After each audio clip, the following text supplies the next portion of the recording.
سوال ہی نہیں ہے نہ سمجھ میں آنے کی. مگر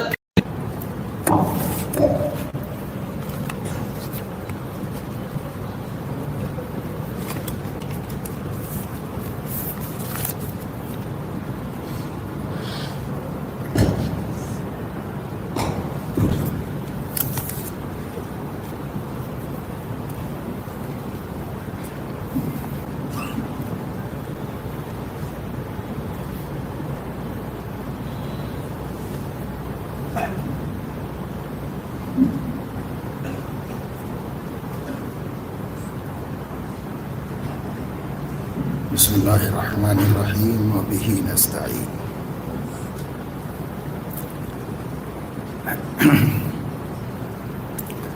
بہت سے لوگوں کے ذہن میں یہ بات ہو سکتی ہے کہ یہ جو باتیں ہمارے سامنے آ رہی ہیں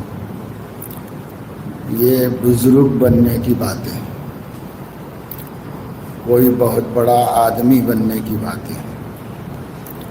اس وجہ سے بعض لوگ اپنے لیے اس کی ضرورت نہیں سمجھتے.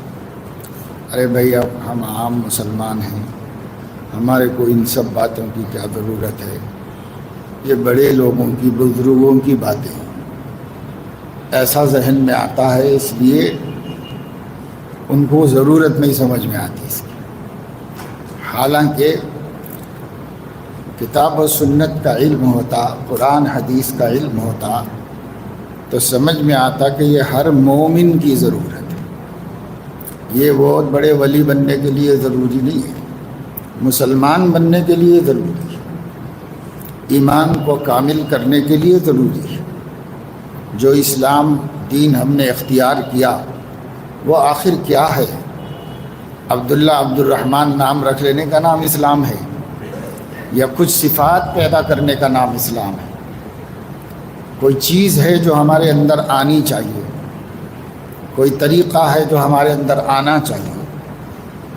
یہ جو دین ایک لفظ ہم بولتے ہیں نا، دین اسلام، تو دین عربی زبان کا لفظ ہے اور دین کے معنی ہے زندگی گزارنے کا طریقہ.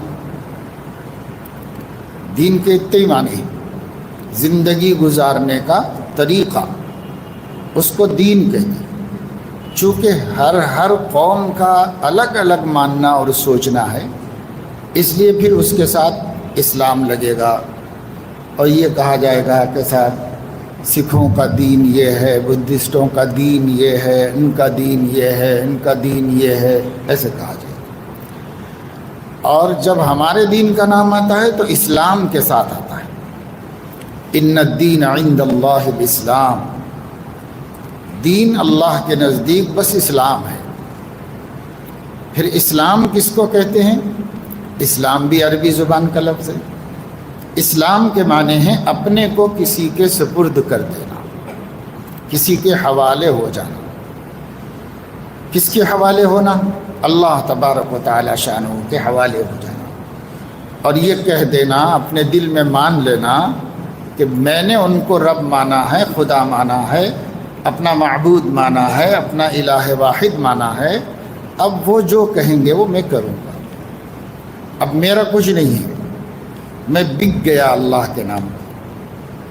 قرآن میں فرمایا گیا ان اللہ اشترى من المؤمنین انفسهم واموالهم بان لهم الجنہ.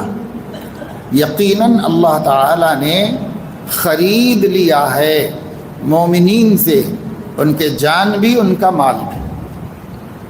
خرید لیا ہے، اشترا کے معنی خرید لیا. اللہ تعالی نے مومنین سے جان بھی اللہ ہی نے دی، ہم کو مال بھی اللہ ہی نے دیا، ہمیں بھی اللہ ہی نے بنایا. ہمارا ویسے تو ہے کچھ نہیں، لیکن جو اللہ نے ہمیں جس پہ قابو دیا ہے وہ ہماری جان ہے، ہمارا مال ہے. تو اس کو ہمارا کہہ کر اللہ نے یہ فرمایا بے شک اللہ نے مومنین سے ان کی جانیں اور ان کے مال خرید لیے ہیں. اب خریدیں گے تو معاوضہ دینا پڑے گا نا، بدلہ دینا پڑے گا. جب ہماری کوئی چیز لیں گے تو ہمیں اس کے بدلے میں دینا پڑے گا. تو کیا دیں گے؟ بِأَنَّ لَهُمُ الْجَنَّةَ، اس بدلے کے عوض کے ان کی جنت ہوگی، وہ میں نے بیچ دی ہے اور جان مال خرید دیا ہے۔ تو اللہ نے ہمیں جنت بیچ دی ہے اور جان مال ہم سے خرید دیا ہے۔ تو اگر ہم نے جان مال اللہ کا سمجھ لیا تو جنت ہماری ہو گئی، اور اگر ہم نے جان مال میں خیانت کی، پیمنٹ صحیح نہیں کیا، تو پراپرٹی ہماری نہیں ہوگی۔ پراپرٹی تو پیمنٹ پورا ہونے کے بعد آپ کے نام پر ہوگی۔ ہاں ایگریمنٹ ہو گیا ہے کہ صاحب پیسے آپ دے دینا 50 لاکھ روپے، یہ پلاٹ آپ کا ہے، تو یہ ایگریمنٹ ہے۔ اب ہوگا کب ہمارا وہ پلاٹ؟ جب ہم وہ پیمنٹ پورا کر دیں گے تب وہ پلاٹ ہمارا ہو جائے گا۔ اسی طریقے سے اللہ فرما رہے ہیں جنت میں بیچ دیا ہوں اور تمہاری جان مال لے لیا ہوں، قیمت اس کی، پھر وہ جان مال ہمارے پاس رہے گی۔ صرف اتنا کرنا ہے کہ اس کو جیسے اللہ کہیں ویسے جان کھپاؤ، اور جیسے اللہ کہیں ویسا مال لگاؤ، کیونکہ وہ اب اپنا نہیں ہے، وہ کسی اور کا ہے۔ اس لیے آیت کے اخیر میں فرمایا وَمَنْ أَوْفَى بِعَهْدِهِ مِنَ اللَّهِ، جس نے اللہ سے کیے ہوئے اس ایگریمنٹ کو پورا کیا، ڈنڈی نہیں ماری، پورا پیسہ جان مال اللہ کو دے دیا، یعنی اس کی مرضی سے خرچ کیا، تو فَاسْتَبْشِرُوا بِبَيْعِكُمُ الَّذِي بَايَعْتُمْ بِهِ، تم نے جو اللہ سے خرید و فروخت کی ہے، ڈیلنگ کی ہے، اس میں خوشخبری رکھو، اللہ بے وفائی نہیں کرے گا۔ تم کو خوشخبری رہنا چاہیے کہ ڈر نہ مت رکھو کہ صاحب کہیں ہم کو ڈبا نہ دے۔ ذالک هو الفوز العظیم، یہی بڑی کامیابی ہے۔ تو اسلام نام ہے کچھ سیکھنے کا، اپنے اندر جو صفات ہیں اگر اللہ کو اچھی نہیں لگتی ہیں تو بدلنا ہے، کیونکہ جان ہماری نہیں ہے، اللہ کی ہے۔ اور ہمارے اندر کوئی صفتیں ہیں جو اللہ کو اچھی لگتی ہیں تو اس کو مضبوط کرنا ہے، اس پہ قائم رہنا ہے۔ کچھ چیزیں ایسی ہیں جو ہمارے اندر نہیں ہیں اور اللہ کو منظور ہیں تو اپنے اندر پیدا کرنا ہے۔ یہی سب کرنے کا نام اسلام ہے۔ صحابہ ایسا نہیں کہ کلمہ پڑھتے ہی مسلمان ہو گئے تھے، صحابہ نے جان مال دے دیا، بس جو نبی کہتے تھے وہی کرتے تھے، وہ اللہ کا کہا ہوا ہے۔ تو بھائی یہ جتنی باتیں قرآن حدیث میں آئی ہیں جو ہمارے نبی نے صحابہ کو سکھائیں اور صحابہ سے پھر بعد کے لوگوں میں آہستہ آہستہ ہوتے ہم تک آئی ہیں، اس کی ضرورت یہ نہ سمجھو کہ صرف کسی خاص طبقے کے لیے ہے، یہ عالموں کے لیے ہے، یہ مولویوں کے لیے ہے، یہ صوفیوں کے لیے ہے، یہ کوئی بہت بڑے مقام پر پہنچنے والوں کے لیے ہے۔ جی نہیں، یہ جتنی باتیں آپ کے سامنے آ رہی ہیں ہر مومن کے لیے، چاہے وہ کسی لائن میں ہو، چاہے وہ عالم بنا ہو، چاہے گریجویٹ بنا ہو، چاہے وہ ہنرمند ہو، پیشہ ور ہو، چاہے وہ مزدوری کرتا ہو، چاہے وہ اسٹوڈنٹ ہو، چاہے وہ لیکچرر ہو، چاہے وہ کوئی سروس کرتا ہو کمپنی میں، سرکار میں، کوئی بھی مسلمان، لفظ مسلم جو مسلم ہے اس کو یہ سب باتیں سیکھنا ہے اور اس کی زندگی اسی کے مطابق گزرنا ہے، تب ہی جا کر ہمارا اسلام اللہ کے ہاں معتبر ہوتا ہے۔ ہاں ایک آدمی ہے کوشش کر رہا ہے، برابر سیکھ بھی رہا ہے، عمل کی کوشش بھی کر رہا ہے، لیکن ذرا سلو چل رہا ہے، تو بھی اللہ اس کو ضائع نہیں کریں گے، کیوں؟ اللہ دیکھ رہے ہیں کہ اس کو فکر ہے، سیکھ بھی رہا ہے، کوشش بھی کر رہا ہے، اب نکل نہیں پایا تو نکال ہی لیں گے، اللہ اپنی قدرت ہی سے نکال لیں گے۔ ایسا ایگریمنٹ کرنے والا نہیں ہے جو لالچی ہو، بلکہ اس کو کسی چیز کی لالچ نہیں، وہ تو دے کے خوش ہوتا ہے، تو اللہ تعالیٰ اس کو نکال لیں گے۔ کس کو؟ جو نکل تو نہیں سک رہا ہے مگر کوشش برابر کر رہا ہے، اس کو اللہ نکال لیں گے۔ لیکن ایک آدمی ہے نکل بھی نہیں رہا ہے، کوشش بھی نہیں کر رہا ہے، تو پھر وہ بندہ ضائع ہو جائے گا، اس بندے کو اللہ چھوڑ دیں گے اس کی حال پہ، جیسے رہنا ہے ویسے رہ جاؤ بھائی، تم کو نہیں چاہیے تو میرے کو کیا چاہیے، مجھے بھی نہیں چاہیے، ایسے ہوتا ہے۔ تو اس وجہ سے یہ جو بار بار بولنا پڑتا ہے نا کہ توجہ سے سنیے اور موقع ہے تو ضرور سنیے، اصل میں جو لوگ ظہر کی نماز میں آ جاتے ہیں باہر سے، وہ کمپنیز سے اٹھ کے آتے ہیں، اپنے کاموں سے اٹھ کے آتے ہیں، ان کو ٹائم نہیں ہوتا کہ بھئی وہ زیادہ دیر بیٹھیں، کیونکہ وہ پابند ہیں کسی کے۔ تو اسی لیے یہ لفظ ہمارے اکابر لگا دیتے تھے، جس کو کوئی زیادہ ضروری کام نہ ہو، یعنی اس کام سے بھی زیادہ اہم ہے تو چلے جاؤ، کوئی بات نہیں، بعد میں سیکھ لو، سیکھنا تو ہے، سیکھنے سے بچ نہیں سکتا کوئی، سیکھنا تو ہے، اب یہ ٹائم آپ کا سوٹ نہیں ہو رہا ہے، چلے کوئی بات نہیں۔ اور اگر زیادہ ضروری کام نہیں ہے تو یہ زیادہ ضروری ہے، اس کے اندر شریک ہو جاؤ اور یہ سیکھو۔ کیا عجب کہ آج نہیں کل اپنے علم کے گوشے میں کوئی بات پڑی رہتی ہے تو وہ کبھی بھی ہم کو عمل پہ ڈال دیتی ہے، آج نہیں صحیح کبھی بھی صحیح، کہ نہیں۔ ابھی صاحب نے مجھے زور سے پہلے ملاقات کی تو یہ بتایا کہ ایک صاحب ہیں ہمارے محلے کے بستی کے، جو بڑے دیندار آدمی اور دین پسند آدمی، میں نے ان کو مسجد میں بیان کر کے دین کی ترغیب دیتے ہوئے بھی سنا، عالم تو نہیں لیکن دیندار آدمی اور مالدار بھی آدمی۔ تو اب پتہ چلا ہے محلے والوں کو کہ کافی دنوں سے وہ بستی میں رہنے کے بجائے اپنے فارم ہاؤس میں رہ رہے ہیں، اور لوگوں کو جوڑ کر وہاں یہ بتا رہے ہیں کہ نماز پڑھنے کا حکم قرآن میں بھی نہیں ہے، حدیث میں بھی نہیں ہے، کہیں بھی نہیں ہے، یہ بیکار ہے، نماز کی محنت کرنا بیکار ہے۔ اب یہ کہہ رہے ہیں تو بیچارہ محلے کا ایک آدمی مجھ سے کہنے لگا کہ حضرت دعا فرمائیے ان کے لیے۔ تو میں نے کہا کہ بھائی بیمار ہو گیا ہے، صرف دعا سے کام نہیں چلے گا، دوا بھی کرنا پڑے گا۔ کچھ علم والے لوگ جائیں، ان سے بات کریں، ان کو سمجھائیں۔ یہ گوہر شاہی بن گیا ہے۔ جو گوہر شاہی ہے وہ کہتے ہیں وَأَقِمِ الصَّلَاةَ لِذِكْرِي، نماز کا مطلب بیٹھ کے ذکر کرنا ہے۔ ذکر بھی کس کا کرنا؟ اللہ کا نہیں، ذکر بھی گوہر شاہ کا کرنا ہے، یہ کہتے ہیں۔ اور ایسے ان علاقوں میں، حفیظ پیٹ میں، بورا بنڈے میں، ارا گڈے میں اور صفدر نگر میں اس قسم کے کام کرنے والے خوب پھیل گئے ہیں، کیونکہ یہ مسلمانوں کی گنجان آبادی ہے، بڑی تعداد میں مسلمان ہیں، اور کسی کو کسی کی نہیں، اکثر اپنی اپنی روزی روٹی میں ہیں، زیادہ مالدار لوگ بھی نہیں ہیں، اور وہ اپنے اپنے کاموں میں لگے رہتے ہیں۔ ان سے دوستیاں بنانا اور ان لوگوں کو یا تو قادیانی بنانا، وہ بھی لگے ہوئے ہیں، شکیلی بھی لگے ہوئے ہیں، گوہر شاہی بھی لگے ہوئے ہیں۔ اب کون کب بھٹک جائے گا نہیں معلوم۔ آپ نے عصر کی مجلس میں حدیث سنی تھی مفتی صاحب سے کہ یصبح مؤمنا ویمسی کافرا، یصبح الرجل مؤمنا ویمسی کافرا، یمسی مؤمنا ویصبح کافرا۔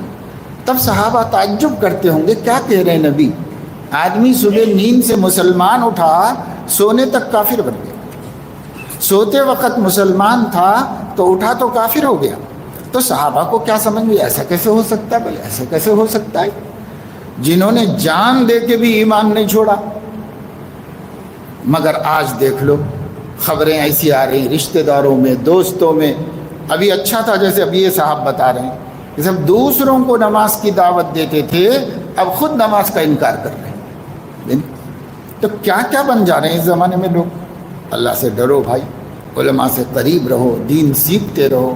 یہ باتیں اگر آپ آج سے عمل نہیں بھی کر رہے تو کوئی بات نہیں، لیکن یہ باتیں آپ کو گمراہ ہونے سے بچائیں گی، آپ کے ذہن میں بیٹھی بھی رہے گی۔ علم روشنی ہے، جہل اندھیرا ہے۔ روشنی میں کم سے کم صحیح تو چلے گا، نہیں چلے گا تو بیٹھا ہوا ہوں گا، لیکن جب بھی چلے گا صحیح تو چلے گا روشنی میں۔ لیکن روشنی نہیں ہوگی تو اندھیرے میں تو چلتا بھی رہے گا، تو یہ نہیں پتہ ہے کہ گھر پہنچے گا کہ جنگل میں پہنچے گا، اسے یہ نہیں پتہ۔ اس لیے علم روشنی، دین کا علم بھی ہر مسلمان کو ضرورت بقدر ہونا چاہیے۔ آپ جو پڑھ رہے ہیں وہ پڑھو، جو اپنی روزی روٹی کے لیے کوئی بھی تعلیم پڑھو، اچھا پڑھو، محنت سے پڑھو، اور پڑھائی میں نہیں چل سک رہے ہیں تو ہنر سیکھو، پیشہ سیکھو اور فوراً دنیا کمانے میں لگ جاؤ۔ اس دور میں ایمان کو دنیا بچائے گی، اس لیے دنیا مال کمانے میں لگ جاؤ، مال بچائے گا۔ حدیث میں ہے کہ آخر زمانے میں مال بچائے گا ایمان، سمجھے؟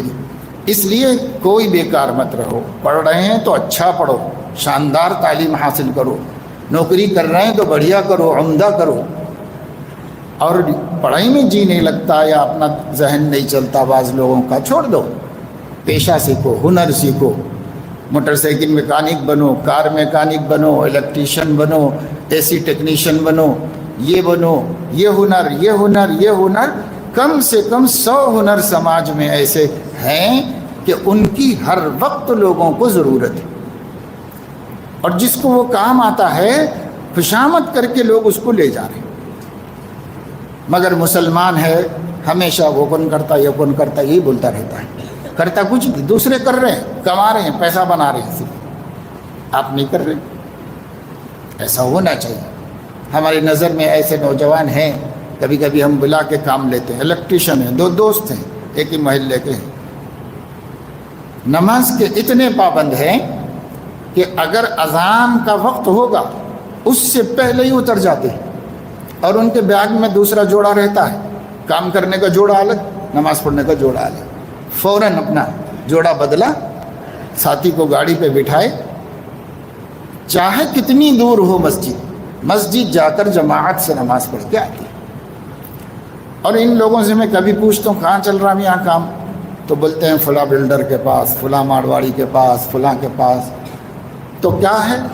تو بولے کوئی آج تک نہیں روکا نماز کو۔ کیوں؟ جھوٹ نہیں بولتے، دیانت سے کام کرتے ہیں اور اچھا کام کر کے دیتے ہیں، ٹائم پہ نماز کو اتر جاتے ہیں، کوئی نہیں منع کر رہا ان کو، وہ ایسے کریں گے۔ ایک پلمبر ہیں، بہت اچھا کام، نیٹ صاف ستھرا دیانت داری سے کرتے ہیں۔ ان کو میں نے ایک دفعہ پوچھا کہاں کام کر رہے ہو، تو کہا RSS کے گوشالے میں کر رہا ہوں۔ تو کرے وہاں کیا کام ہے؟ تو بولے ان کا آفس بن رہا ہے، اس آفس کا کام کر رہا ہوں۔ تو کہا پھر کیا ہے؟ بولے وہ لوگ کچھ نہیں، وہ لوگ یہ بولتے ہیں بھئی ہم کو اچھا کام چاہیے، آپ کا جو بھی دین ہے ہم کو نہیں مطلب ہے، اچھا کام کر کے دو، ہم اچھے پیسے دیں گے آپ کو، وقت پہ دے رہے ہیں پیسے، اور کام اچھا ہو رہا ہے، خوش ہو رہے ہیں، اور جب نماز کے لیے اٹھنا چاہیں تو منع نہیں کر رہے، پڑھ لو بھائی نماز، کام ہم کو اچھا کر کے دے دو پیسے۔ تو یہ جو ہم ڈنڈیاں مارتے رہتے ہیں نا، ہم چاہتے ہیں ایک ہی دن میں کما لیں، ہم چاہتے ہیں آج ہی دھوکہ دے کے ہم مالدار بن جائیں، کسی کو ڈبا کے مالدار بن جائیں، یہاں سے ایڈوانس لیا، ایک دن کام کر کے بھاگ گئے، وہاں سے ایڈوانس لیا، اس سے پہلے اس کو، اب وہ فون کر کر کے بیچارہ بیزار ہو رہا ہے، وہ کر کر کے بیزار ہو رہا ہے۔ ایسے نہیں بنو، مسلمان ہنردان بنو، جو نہ جھوٹ بولتا ہے نہ دھوکہ دیتا ہے، ایسے بن جاؤ۔ پھر دیکھو دنیا کا متعصب سے متعصب دشمن بھی آپ سے کام لے گا اور آپ کے نماز میں نہیں رکاوٹ بنے گا، آپ کی داڑھی میں رکاوٹ نہیں بنے گا، آپ کے دین میں رکاوٹ نہیں بنے گا۔ اب بولے گا بھائی میرے کو کام چاہیے، بس کام کر کے دے دو، مجھے کام چاہیے، کام کر کے دے دو۔ چندرا بابو نائیڈو تھے جب چیف منسٹر، تو ایک مرتبہ پریس کانفرنس میں بات آئی کہ صاحب فلاں جگہ بلڈنگ بنائے کا کنسٹرکشن اچھا نہیں ہے اور وہ ٹپک رہا ہے۔ تو غصے میں آ گئے تو کہنے لگے کہ میرے گھر کے اندر فرسٹ فلور میں سے بیت الخلاء ٹپک رہا ہے، کب سے بلا رہا ہوں، کوئی نہیں مل رہا ہے۔ تو چیف منسٹر کو بھی نہیں مل رہا ہے، اس کو بھی چاہیے کاریگر، پریشان ہے، ہوں گا عہدہ اس کے پاس میں، پیسہ ہوگا، سیٹ ہوگی، لیکن پلمبر چاہیے اس کو، اس کا بیت الخلاء صاف کرنے والا، نل کا کنیکشن درست کرنے والا، فیوز ڈالنے والا، چیف منسٹر کو بھی چاہیے۔ یہ ہر انسان کی ضرورت ہے۔ یہ بات میں آپ کو رات بتایا تھا نا کہ آپ لوگ نہیں مانتے کہ بعض باتیں دین ہیں۔ یہ جو میں آپ کو سنا رہا ہوں یہ 100% دین ہے، یہ دین کی بات ہے۔ مسلمان کو خوددار ہونا چاہیے، خود کمانا چاہیے، اپنے پیر پہ کھڑا ہونا چاہیے، کسی کا محتاج نہیں۔ اپنے کو لوگوں کی ضرورت بناؤ، پھر ہر کوئی تمہاری قدر کرے گا۔ جب تم نہ لیپنے کے نہ تھوپنے کے بنو گے تو کون قدر کرے گا؟ کون قدر کرتا ہے کہ بھئی آدمی کیا لیپنے کا نہ تھوپنے کا، بیکار، کچھ نہیں آتا، کچھ کرتا بھی نہیں۔ آپ کچھ بنو، لوگوں کی ضرورت بنو. آپ ضرورت بنیں گے تو آپ کے سامنے ہاتھ جوڑ کے لے کے جائیں گے آپ کو، بھائی ہمارا ذرا کام کر دے، بھائی ہمارا یہ کام کر دو، جوڑ کے لے جائیں گے. تو بہرحال جو ہے اس کو بھی اپنی ضرورت سمجھو، اپنی صفات بنانا، اور دنیا درست رکھنا بھی اپنی ضرورت ہے. یہ دین ہے. ہمارے نبی خوددار تھے، کبھی کسی کا بوجھ نہیں بنے. 12 سال کی عمر میں بکریاں چرا کے چچا کو پیسے دے کے کھانا کھائی. آج جو ہے 30 سال کی عمر تک بھی بابا کا کھانا کھاتے. 12 سال کی عمر میں بکریاں چرا کر، والد نہیں تھے، دادا نہیں تھے، چچا کے گھر میں رہتے تھے. آنکھوں سے دیکھا کہ چچا کے بچے بہت ہیں، آمدنی کچھ نہیں ہے، تو حضور علیہ السلام نے اس عمر میں بکریاں چرائی اور وہ پیسے لا کے چچا کو دیتے تھے. ان کے گھر میں یتیم بھتیجے کی آمدنی سے چولہا جلتا تھا، ورنہ کوئی رستہ نہیں تھا. یہ یتیم بھتیجا لا کے دیتا تھا تو کھانا بنتا تھا. اور کمال یہ تھا کہ حضور علیہ السلام اگر وہ کھانا وہ لوگ سرید بنا دیتے، روٹی بنا کے شوربے میں پکا دیتے، سب لوگ تھوڑا تھوڑا کھا لیتے. ایسا طریقہ ہوتا تھا عربوں کا. ہم لوگ ستریاں اتریاں بولتے ہیں، ایسے بنا کے پکا کے کھا لیتے. اور یہ اس کو حضور نے سید الطعام کہا. یہ سب سے زیادہ خون بنانے والا کھانا ہے. روٹی شوربے میں پکا لی جائے، اس کو کہتے ہیں سرید، سید الطعام. تو حضور علیہ السلام نے فرمایا عائشہ کو عورتوں پر ایسی فضیلت ہے جیسے سرید کو کھانوں پر فضیلت ہے. تو اس کی اتنی فضیلت بتائیے. تو اب ابو طالب کے گھر میں کھانا بنتا تھا، یہی کھانا بنتا تھا، اور اس میں سے تھوڑا تھوڑا سب کو کھانا ہے. اگر حضرت علیہ السلام پہلے کھا لیتے تو اس پیالے میں سے پورے گھر کے لوگ کھا سکتے، سب کا پیٹ بھر جاتا تھا. اور اگر کوئی دوسرا پہلے کھا لیتا تو اس کے اکیلے میں ہی ختم ہو جاتا تھا. اتنا ہی ہوتا تھا، ایک آدمی کا کھانا ہوتا تھا.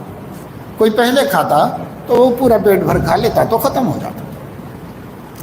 اور اگر آپ پہلے ہاتھ ڈالتے اس میں تو آپ کھا لینے کے بعد گھر کا ہر آدمی پیٹ بھر کھا لیتا تھا اس میں. یہ معجزہ تھا حضور کو عطا کیا گیا، برکت کا معجزہ. سینکڑوں حدیث میں یہ معجزے موجود ہیں. یہ برکت کا معجزہ تھا. میں یہ آپ کو اس لیے سنا رہا ہوں کہ حضور علیہ السلام اس برکت ہی پہ ڈیپینڈ کر کے رہ جاتے، بکریاں کیوں چراتے؟ کہ وہ کسی کے بھی گھر میں جا، تمہارے کھانے میں میں ہاتھ لگا لوں گا، تمہارا نہیں کھاؤں گا، اپنا کھاؤں گا. تو اسی پہ ڈیپینڈ کر لیتے. لیکن خوددار تھے حضور علیہ السلام. وہ غیرت کے خلاف سمجھتے تھے، عزت کے خلاف سمجھتے. اپنی کمائی کی روٹی کھانا چاہیے، دوسرے کو کھلانا چاہیے، لیکن خود دوسرے کا بوجھ نہیں بننا چاہیے. یہ حضور علیہ السلام کا مزاج تھا. ہم ان کی امت ہیں، ہمارا بھی یہی مزاج ہونا چاہیے. اس لیے جتنے نوجوان یہاں پر ہیں جو بیکار ہیں وہ طے کریں کہ یہاں سے نکل کر ہم ایک دن بھی بیکار نہیں رہیں.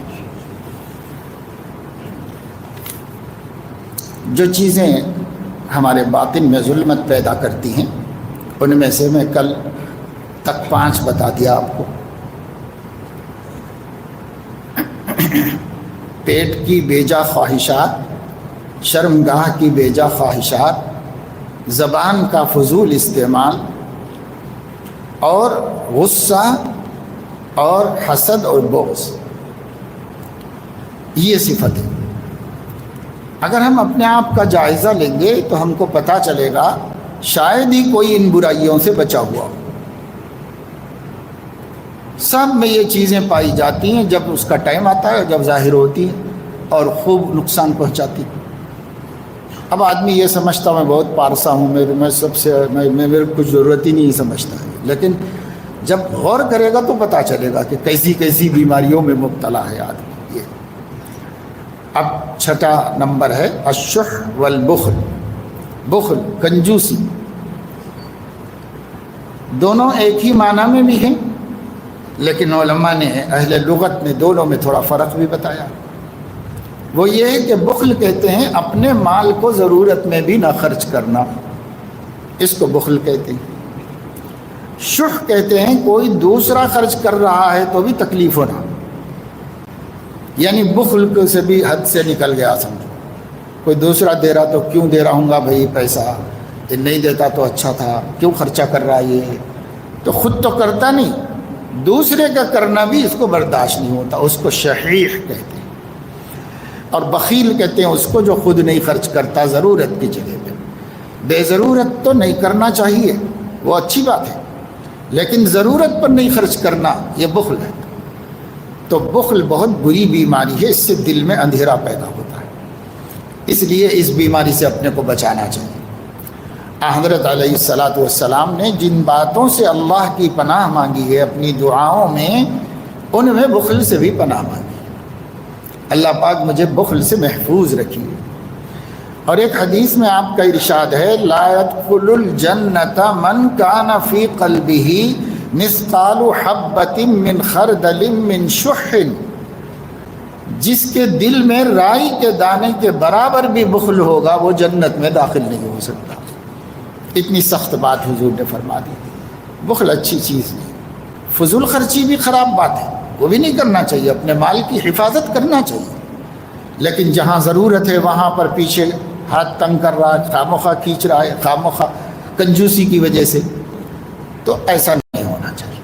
کنجوسی ایک بیماری ہے، اس سے دل میں ظلمت اور اندھیرا پیدا ہوتا ہے، اور سخاوت ایک خوبی ہے جس سے ہمارے دل میں روشنی پیدا ہوتی ہے۔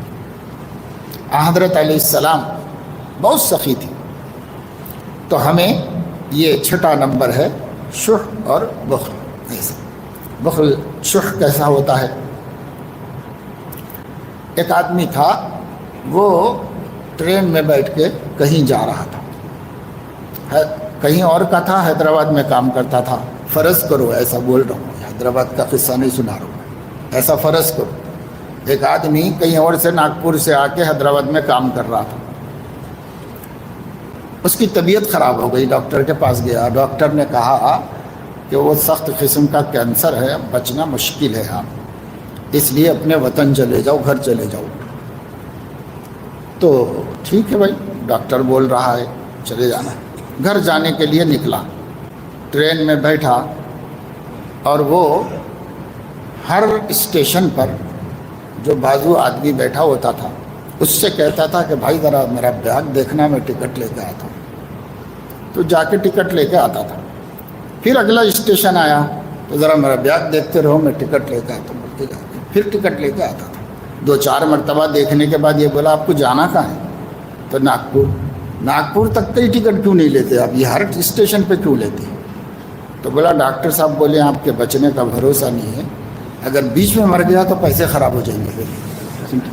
ایسا تو اس کو کہتے ہیں شحیح، بخیل اس کو کہتے ہیں، سب اتنا کفایت سے آدھی سے پیسہ چلا رہا ہے۔ تو ایک آدمی گھر سے نکلا کام پہ جانے کے لیے، تو دھوپ سخت تھی، تو چھتری لے کے لے گیا تھا، پھر واپس آیا چھتری لینے کے لیے، تو کھٹکا مارا، بیوی نکلی، کیا بات ہے؟ ارے ذرا وہ چھتری دے دو، بھول گیا تھا میں۔ تو اس نے کہا چھتری تو دے دوں گی، مگر یہ پہلے ہی کیوں نہیں لے کے گیا؟ یہ جانے آنے کا چپل گھس کے خراب کیوں کرے آپ؟ اس میں جلدی خریدنی پڑے گی، پیسہ خراب ہوگا، عقل نہیں ہے کہ آپ کو؟ تو بولے بیگم اتنا بے وقوف نہیں ہوں، اب آتے وقت میں ہاتھ میں پکڑ لے کے آیا۔ تو بھائی بخل، یہ بخل کی مثال ہے آپ کو میں دے رہا ہوں۔ ایسی کنجوسی، ایسی مال کی محبت مرض ہے، فی قلوبہم مرض فزادہم اللہ مرضا۔ اللہ فرما رہے ہیں منافقین کے دل میں بیماری ہے، اللہ وہ بیماری بڑھاتا رہتا ہے بیماری۔ یہ بیماریاں ہمارے دل میں اگر ہم نہیں نکالیں گے تو اللہ اس کو بڑھاتا رہے گا، اس لیے بیماریاں نکالنا ہے۔ منورات، یعنی دل میں یہ اندھیرا، 6 اندھیرے ختم ہو گئے اور 5 روشنیاں پیدا ہو گئی۔ تو چھٹی روشنی کیا ہے؟ المحبت والشوق، اللہ تعالیٰ کی محبت اور اللہ سے ملنے کا اشتیاق، کہ کب ملیں گے اللہ، کب ملیں گے، اللہ سے ملنا ہے، وہ میرا محبوب ہے، کب ملے گا، کب اللہ کے پاس جائیں گے۔ شوق حضور نے اپنی دعاؤں میں اس کو مانگا ہے، والشوق الی لقائک، اے اللہ اپنے سے ملنے کا شوق میرے دل میں پیدا کر دیجیے۔ ہم بھی اگر خدا کی معرفت رکھیں گے نا تو خدا پاک اتنے پیارے ہیں کہ ان سے ملنے کا ہر دم شوق دل میں من آتا رہے، کب ملے کب ملے کب ملے۔ دیکھو بہت سے اللہ کے بندے ہیں ان کو مکہ شریف جانے کا شوق دل میں پڑا ہے، بہت سے اللہ کے بندے ہیں جنہیں مدینہ حاضری کے لیے ہر وقت دل مچلتا رہتا ہے، کبھی دیکھے بھی نہیں لیکن دل میں ہمیشہ یہ امنگ اٹھتی رہتی ہے۔ تو جب اللہ کو پہچان لیں گے تو اللہ سے ملنے کا شوق ہر چیز سے بڑھ کر مومن کے دل میں پیدا ہو جائے، ہر چیز سے بڑھ کر اللہ سے ملنے کا شوق۔ حضور علیہ الصلاۃ والسلام نے اللہ سے اللہ کی محبت مانگی، اللہم انی اسألک حبک وحب من یحبک وحب عمل یبلغنا الی حبک۔ اے اللہ آپ اپنی محبت میرے دل میں ڈالیے اور ان کاموں کی محبت ڈالیے جو آپ کی محبت کا سبب بنتے، اور ان لوگوں کی محبت میرے دل میں ڈالیے جو آپ کی محبت کا سبب بنتے۔ تو گویا حضور نے دعا ہی میں اسباب بھی بتا دی۔ اللہ کی محبت چاہیے، اور دو چیزوں کی کیوں مانگی؟ تاکہ امت کو اسباب معلوم ہو جائیں کہ ملے گی کیسے اللہ کی محبت۔ اللہ کی محبت محبوب، اللہ کے محبوب اعمال سے اللہ کی محبت پیدا ہوگی، اللہ کے محبوب بندوں میں رہنے سے اللہ کی محبت پیدا ہوگی۔ یہ اسباب بھی دعا ہی میں بتا دیے حضور علیہ السلام نے۔ اسی طریقے سے شوق اور شوق لقاء بھی مانگا حضور نے اللہ سے، اس لیے ہمیں یہ صفت اپنے اندر پیدا کرنا چاہیے۔ کیسے پیدا ہوگی وہ میں نے آپ کو دعا ہی میں بتا دیا کہ اللہ کے پسندیدہ اعمال سے اور اللہ کے پسندیدہ لوگوں سے ہمارے اندر اللہ کی محبت پیدا ہوگی۔ اب منورات ظاہرہ کہ ہمارے اعضاء و جوارح کا نور سلب ہو گیا، اس میں نور پیدا کرنا ہے، تمام اعضاء و جوارح، اس نور کی ضرورت ہے۔ ایسا مت سمجھو کہ یہ سب کیا باتیں ہیں، کیونکہ لوگوں نے برس ہاں برس 20 سال کے ہو گئے 30 سال کے ہو گئے سنا ہی نہیں کہ یہ بھی دین ہے، تو ان کو ایسا ذہن میں آتا ہے کہ بھئی یہ کیا صاحب دین ہے کیا، ڈاؤٹ ہوتا ہے۔ اگر سنتے ہوتے تو روز اول سے یہ چیزیں ہمارے اندر پیدا ہو جاتی، اگر ہماری قسمت سے ہمیں بچپن ہی سے معلومات ہو جاتی تو ہمارے اندر یہ شوق پیدا ہو جاتا۔ حضرت صلی اللہ تعالیٰ علیہ وسلم جب فجر کی نماز کے لیے جاتے تھے تو آپ کا گھر بہت دور تو نہیں تھا، بالکل مسجد سے لگا ہوا ہی تھا، لیکن بعض بیویوں کا گھر تھوڑا فاصلے پر تھا۔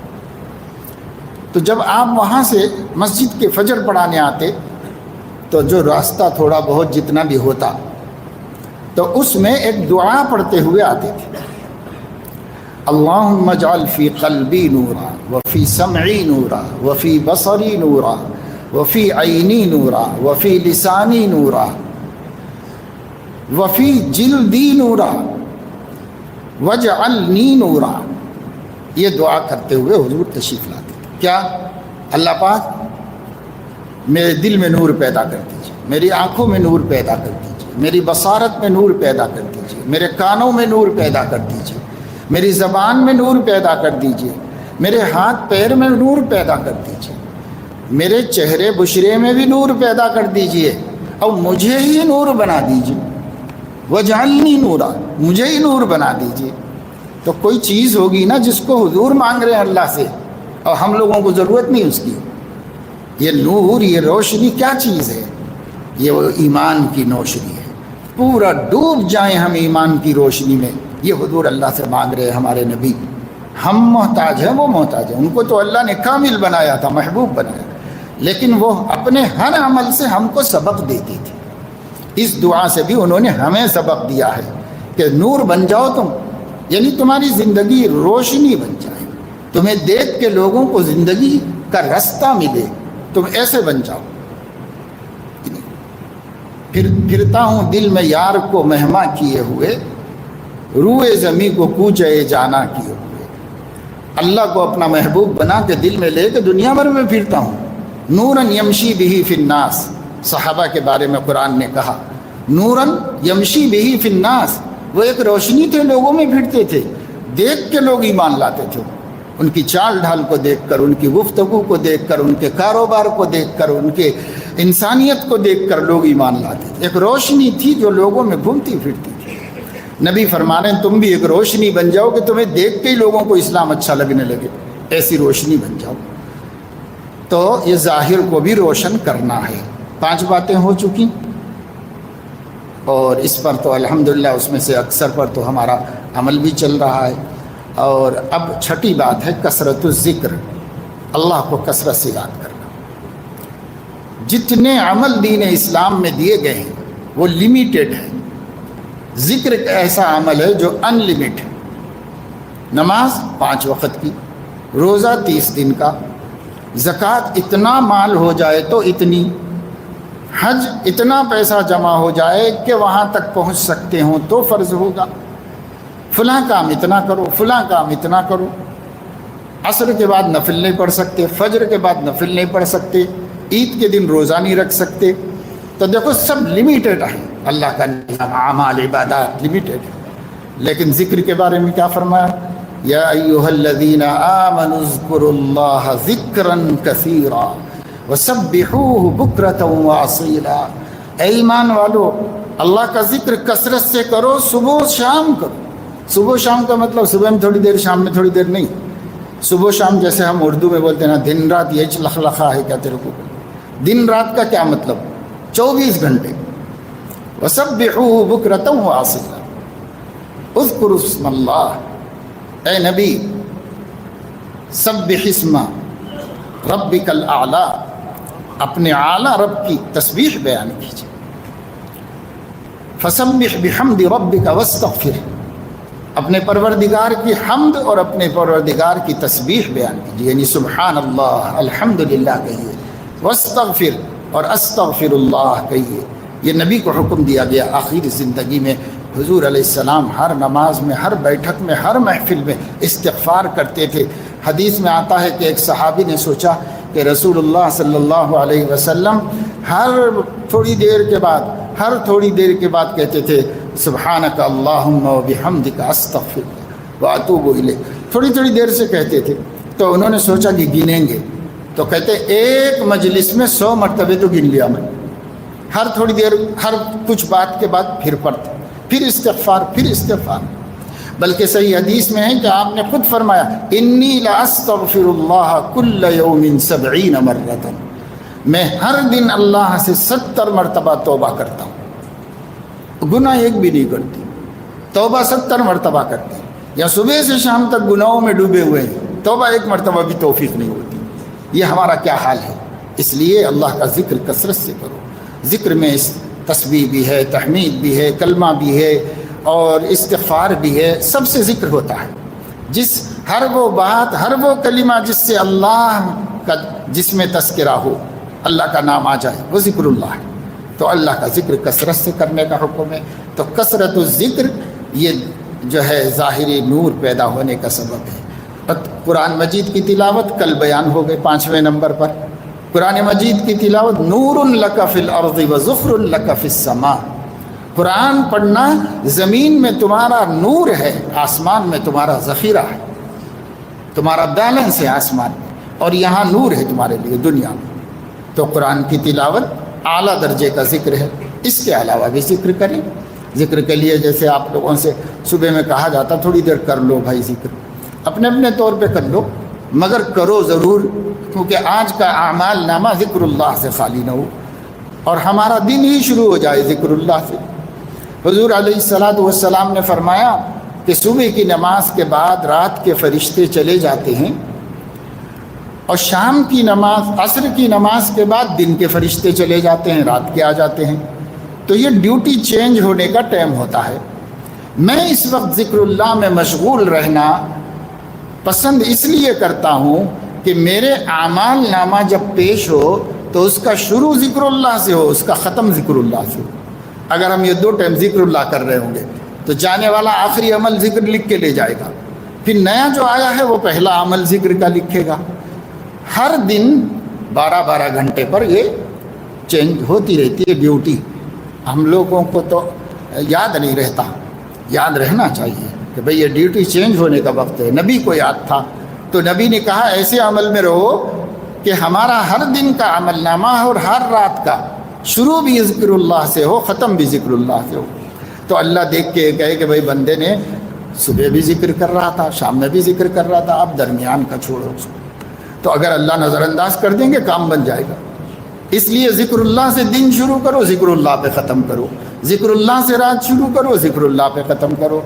کیسے پیارے پیارے طریقے ہمارے نبی نے اللہ کو منانے کے ہمیں بتائے ہیں، لیکن ہم قدر نہیں کرتے اپنے نبی کی باتوں کی، سیکھتے بھی نہیں، جانتے بھی نہیں، قدر بھی نہیں کرتے۔ تو چھٹی چیز ہے کثرت الذکر، بہت کثرت سے اللہ کا ذکر کرو۔ قرآن مجید میں اللہ تعالیٰ نے فرمایا ہے کہ نماز پڑھو تو اس کے بعد ذکر کرو۔ فَإِذَا قَضَيْتُمُ الصَّلَاةَ فَاذْكُرُوا اللَّهَ قِيَامًا وَقُعُودًا وَعَلَى جُنُوبِكُمْ۔ نماز تو پڑھ لو، نماز پڑھنے کے بعد اللہ کا ذکر کھڑے بیٹھے لیٹے ہر حال میں کرو۔ یہ قرآن کہہ رہا ہے مسلمانوں سے۔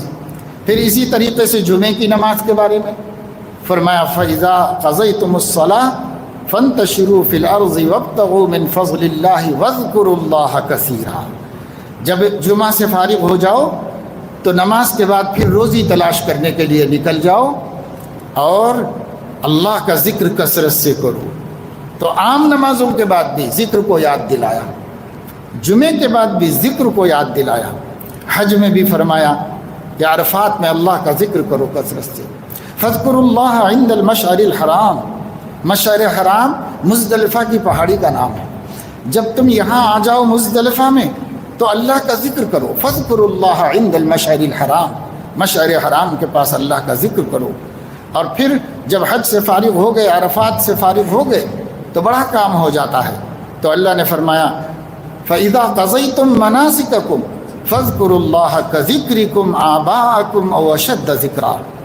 جب تم حج کے کاموں سے فارغ ہو جاؤ تو اللہ کا ذکر اتنا کثرت سے کرو جیسے کوئی جاہلیت میں باپ دادا کا ذکر کرتے تھے، اس سے بڑھ کر کرو اللہ تعالیٰ کا ذکر۔ جاہلیت میں ایسا ہوتا تھا کہ حج کرنے کے بعد سب قبیلے گروپ بنا کے بیٹھ جاتے تھے یہاں وہاں حرم میں، اور وہ اپنے باپ داداؤں پہ فخر کرتے تھے، ہمارا باپ ایسا، ہمارا دادا ایسا، ہمارا فلاں ایسا، اس پہ فخر کرتے تھے۔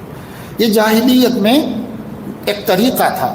حج ختم ہونے کے بعد تفریح کے طور پر گروپ بنا کے بیٹھ کے باپ دادا پہ فخر کرتے تھے، میرا باپ ایسا ویسا، دو پیسہ بھینسا، جو بولنا ہے بولتے تھے بیٹھ کے، سمجھے؟ تو اللہ نے اس کو بند کرا دیا اور مسلمانوں سے کہا فَاذْكُرُوا اللَّهَ كَذِكْرِكُمْ آبَاءَكُمْ أَوْ أَشَدَّ ذِكْرًا۔ جیسے تم جاہلیت میں باپ داداؤں کا ذکر کرتے تھے، اب اللہ کا کرو، اور اس سے بھی بڑھ کے کرو، جیسے وہ لوگ کرتے تھے اس سے بھی بڑھ کر تم مسلمان اللہ کا ذکر کرو۔ تو ذکر اللہ ایسی چیز ہے جو مومن کے لیے پانی کی طرح ہے۔ مچھلی پانی کے بغیر جیسے تڑپ جاتی ہے، مومن یاد الہی کے بغیر تڑپ جاتا ہے، بے چین ہو جاتا ہے۔ اس لیے اللہ نے اس کا کوئی خاص طریقہ بھی مقرر نہیں کیا۔ کبھی کبھی تو اپنے اندر ایک خاص کیفیت پیدا کرنے کے لیے ایک جگہ بیٹھ کے ذکر کرو، ٹھیک ہے وہ، لیکن یہ جو اللہ کثرت سے کہتے ہیں نا، جاتے آتے اٹھتے بیٹھتے آٹھوں پہر اللہ کا ذکر کرو۔ موٹر سائیکل چل رہی ہے، وہ کان میں سے نکال دو، جو موسیقی سنا رہا ہے اس کو نکال کر زبان سے اللہ کا ذکر کرتے ہوئے چلے جاؤ، کہاں جانا ہے۔ قرآن یاد ہے تو ایک پارہ جاتے ہوئے پڑھ لو، ایک پارہ جاتے ہوئے پڑھ لو۔ تمل ناڈو میں آمبور ایک قصبہ ہے، وہاں ایک بزرگ تھے، ہم ان سے ملنے کے لیے گئے، عالم بھی تھے، بزرگ تھے۔ تو وہاں اس زمانے میں رکشے وکشے آٹو کچھ بھی نہیں تھے، بیل گاڑی تھی۔ تو وہ بیل گاڑی میں بیٹھ کر مسجد کو آتے تھے اپنے گھر سے۔ تو ہم ملنے کے لیے گئے تو انہوں نے فرمایا کوئی بات نکلی تو فرمایا گھر سے پارہ پڑھنا شروع کرتا ہوں، یہاں آنے تک ایک پارہ ہو جاتا ہے، پھر یہاں سے پارہ پڑھنا شروع کرتا ہوں، گھر جانے تک ایک پارہ ہو جاتا ہے۔ تو یہ دو پارے تو ایسے ہوتے ہیں۔ پھر اس کے علاوہ لیٹے لیٹے پڑھتا رہتا ہوں، گھر جا کے کیا کروں، نماز کے اوقات میں نماز پڑھانا ہوتا ہے، پھر گھر میں ہی رہتا ہوں، کہیں بھی نہیں جاتا، تو قرآن پڑھتا رہتا ہوں۔ ایک مرتبہ ہم چنئی میں تھے تو معلوم ہوا کہ وہ بزرگ بیمار ہیں اور کوما میں چلے گئے اور ہاسپٹل میں شریک ہیں۔ ہم نے کہا بھائی جا کے عیادت کریں، ان سے مل تو نہیں سکتے لیکن جانا تو چاہیے، ان کے بچوں سے مل لیں گے جا کے۔ تو ہم دواخانہ پہنچے ڈھونڈ کے، تو ہوش آ چکا تھا ان کو، کوما میں سے نکل گئے تھے، ہوش آ چکا تھا۔ ڈاکٹر کھڑا ہوا تھا. ڈاکٹر نے بتایا کہ جس وقت یہ بے ہوش ہوئے تھے تو گھر والے کہہ رہے قرآن پڑھ رہے تھے, قرآن پڑھتے ہوئے بے ہوش ہو گئے تھے. اور ڈاکٹر کہہ رہا ہے کہ جب ان کو ہوش آیا تو یہ قرآن پڑھنے لگے. تو کوما میں جا رہے تھے قرآن پڑھتے ہوئے, کوما سے نکلے قرآن پڑھتے ہوئے, جہاں تک پڑھا تھا اس کے آگے سے شروع, بیچ میں کوما ہے, بے ہوشی ہے. سبحان اللہ, کیسے اللہ کی کتاب کے عاشق بندے ایسے کیسے کتنا قرآن مجید پڑھتے. پڑھنے کا ایک ذوق ہوتا ہے, ہونا چاہیے. صحابہ کو تھا, نبی کو تھا. اللہ کے نبی رمضان میں بہت قرآن پڑھتے تھے, جبرائیل کو سناتے تھے. تو صحابہ کہتے ہیں قرآن کے پڑھنے سنانے کی وجہ سے آپ کی سخاوت میں تیز ہواؤں کی طرح اضافہ ہو جاتا تھا. جیسے ہوا چلتی تیز, ایسے آپ خیر خیرات کرتے تھے. کیوں؟ ذالک بانہ, کیوں؟ اس وجہ سے کہ جبرائیل کے ساتھ قرآن کا دور کرتے تھے, مدارسہ کرتے تھے. اس وجہ سے آپ کی سخاوت بڑھ جاتی تھی. تو ہم لوگ بھی قرآن کا بھی ذکر ہے, اور ویسے جو یاد ہو پڑھتے ہیں. سبحان اللہ, الحمدللہ, لا الہ الا اللہ, اللہ اکبر. 4 کلمے ہیں نا, یہ مشہور 4 کلمے سب کو آتے ہیں, بچے کو, بلکہ مسلمانوں میں رہنے والے ہندوؤں کو بھی آتے ہیں. سبحان اللہ, الحمدللہ, لا الہ الا اللہ, اللہ اکبر. 4 4 کلمات یحبہن اللہ. 4 کلمے اللہ کو بہت محبوب ہیں. جب اللہ کو محبوب ہیں تو بہت کثرت سے بولو بھائی, نہیں کثرت سے بولو. اس لیے کثرت سے یہ 4 کلمے. پھر سبحان اللہ و بحمدہ سبحان اللہ العظیم, زبان پہ ہلکے, ترازو میں بھاری, رحمان کو محبوب, یہ بھی ذکر ہے.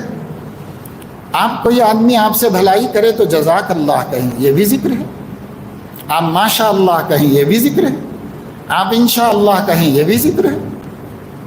ہمارے کو کسٹمر بنانے کے لیے کتنے مارواڑی جو ہیں ماشاء اللہ انشاء اللہ بولتے رہتے ہیں, زبان پہ چڑھ گیا ہے بولتے رہتے ہیں, باتوں میں کتنی دفعہ نکلتا رہتا ہے.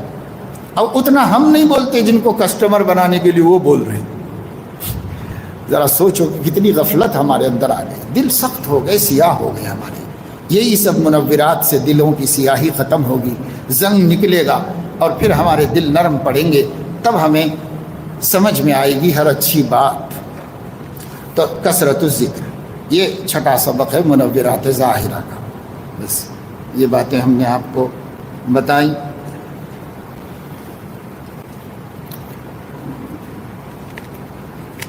اور جلدی بتا دیں آپ لوگوں کو, تاکہ آپ لوگ تھوڑا آرام کر لیں کہ اگلی رات جو ہے وہ تاکرات ہے. اور تاکرات بھی غالب گمان کے ساتھ ہے کہ یہ شب قدر ہوگی. یقینی تو نہیں, لیکن غالب گمان کے ساتھ ہے کہ 27ویں رات شب قدر ہوگی. جو ہمارے 3 گزر چکی ہیں انشاءاللہ وہ بھی ہو سکتی ہیں, اور نہیں بھی. ہم نے تو شب قدر سمجھ کے ہی کمایا ہے, اس کو اللہ دے گا. 5 بھی انشاءاللہ شب قدر بنا کے دے دے گا اللہ ہم کو. کریم ہے, سخی ہے, کیونکہ ہم ہر ایک پہ وہی امید لے کے محنت کریں کہ شاید یہ شب قدر ہو, شاید یہ شب قدر ہو, یہی سمجھ کے کرے تو اللہ محنت رائے گا نہیں کرے گا. لیکن 5 میں سب سے زیادہ امید 27ویں میں ہے. اس لیے اب جو رات آنے والی ہے افطار سے, تو افطار سے پہلے ہی سے, یعنی جو ہمارے عشرہ مبشرہ کا مذاکرہ ہے, اس کے ختم ہوتے ہی 10 منٹ 15 منٹ بیفور ختم ہوتا ہے. یہیں سے آپ ذہن بناؤ کہ شب قدر ہے, یہ شب قدر ہے, یہیں سے ذہن بناؤ, اور بنا کر کے باتوں سے بچو, فضولیات سے بچو. اب تک ہم نے آپ سے کہا تھا کہ افطار میں اور کھاتے وقت میں آپس میں ایک دوسرے سے باتیں کر لو, لیکن آج کے لیے ہم آپ کو بول رہے ہیں کہ وہ بھی نہ کرو, اس لیے کہ قیمتی وقت ہے. اب جاؤ پٹیل مارکیٹ میں حیدرآباد میں کسی دوست سے ملنے کے واسطے, کپڑے کی دکان ہے, تو منہ بھی نہیں لگائے گا. ہاں کیسے ہیں, اچھے ہیں, اچھا ٹھیک ہے اپنے کام میں لگا دیں. کیوں بھائی, اس کا سیزن ہے, وہ سیزن خراب نہیں کر لینا چاہ رہا. دوست آ جاؤ, ابا آ جاؤ, کوئی بھی آ جاؤ, سیزن میں ہوں میں بس اس وقت میں توجہ ہی نہیں دے سکتا. تو شب قدر ہمارا کمانے کا سیزن ہے. اب ساتھیوں کی طرف کوئی توجہ نہیں. آپ یہ طے کر لو کہ آج جیسے ہی سائرن بجے گا رات شروع ہو گئی, وہیں سے شب قدر ہے. اور جب تک کہ صبح کا سیرن بجے گا کہ اب کھانا نہیں کھا سکتے، تو وہاں تک تنزل الملائکۃ والروح فیہا بإذن ربہم من کل امر سلام ہی حتی مطلع الفجر، طلوع فجر تک۔ طلوع فجر کب ہوتا؟ جب ہمارے کھانے پینے کا ٹائم ختم ہوتا ہے سحری میں۔ تو جب کھانے پینے کا ٹائم شروع ہو رہا وہاں سے لے کے جب کھانے پینے کا ٹائم ختم ہو رہا وہاں تک، یہ پوری رات شب قدر ہے۔ جبرائیل پورے آسمان کے فرشتے لے کے اتر جاتے ہیں، اور ہر دعا کرنے والے کے پاس آمین بولو، یہاں کھڑے ہو جاؤ آمین بولو، اس کے پاس کھڑے ہو جاؤ آمین بولو۔ آپ سوچتے ہوں گے کتنے بٹالین لے کے آتے ہوں گے، فرشتے کتنے ہیں اس کا اندازہ آپ اس سے لگاؤ کہ اللہ تعالیٰ نے جب آسمان بنایا تو چھٹے آسمان پر بیت العزت بنایا۔ وہ گھر ایسا ہی ہے سیم جیسے زمین کے اوپر بیت اللہ ہے، کعبہ ہے، ایسے ہی ٹھیک اسی کے اوپر، اسی کے محاذات میں ٹھیک آسمانوں کے اوپر بیت العزت ہے۔ فرشتے اس کا طواف کرتے ہیں، اور حدیث میں ہے 70,000 فرشتے ایک وقت طواف کرتے ہیں، جو پھر دوبارہ کبھی نہیں کرتے، اگلے سب نئے ہوتے۔ تو آپ اندازہ لگاؤ کہ کتنے فرشتے ہوتے ہیں، اور کتنے پیدا ہوتے ہی چلے جا رہے ہیں اللہ کے حکم سے۔